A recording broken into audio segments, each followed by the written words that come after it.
looking down the Maple Leaf Wrestling Twitter, and it's like, oh, Josh Alexander and Takeshita and Phantasmo and Speedball. And then you got Trevor Lee, Stu Grayson, Kushida, Kevin Knight, QT Marshall, Harley Cameron, Rocky Romero, Kylie Ray, Jake something, Rohit Raju, who is confirmed to be at least 63 years old. At least. You got at least Giselle Shaw, Yamashita, Bully Ray, and the former Jinder Mahal. The QPW championships on the line.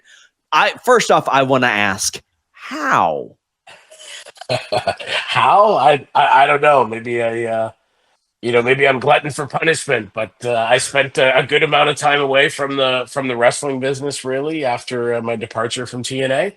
And the reach out when the announcement went out that I was leaving TNA was overwhelming, and I've said this a bunch of times. It was humbling, and I'm not an easy guy to humble. I know that, but it truly was the amount of people. Like, some of them you expect, and some were just wild to hear from. So I was truly touched, and but I wanted to take a step back and take some time away and evaluate and kind of figure out what should be next. And some of those people that reached out, I just started and asked me what was going on. I just kind of started looking at it. Truthfully, I looked in my text messages the one day, and I was like, Keith Mitchell, Tim Wahlberg, Yep. Kevin Sullivan, and I just like Josh Alexander, and I just like, I literally looked at when you look at your screen, and I was like, that's a hell of a wrestling company right there.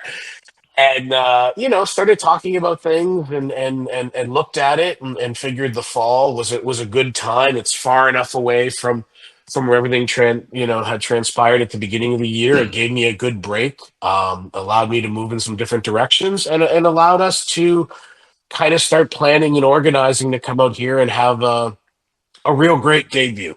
And I think we've got that together. Like you said, I was. The talent that we have, I think, is second to none. There's talent that reached out that I would have loved to have had, but for one reason or another, a lot of the times it's just being like, we're stacked for 2 nights already. So it's just I'm excited. I love this business. I always have. I always will. Even when I ventured off from it for years after my first run in TNA, it's just that passion and that love, and that doesn't go away. So I'm excited to do this.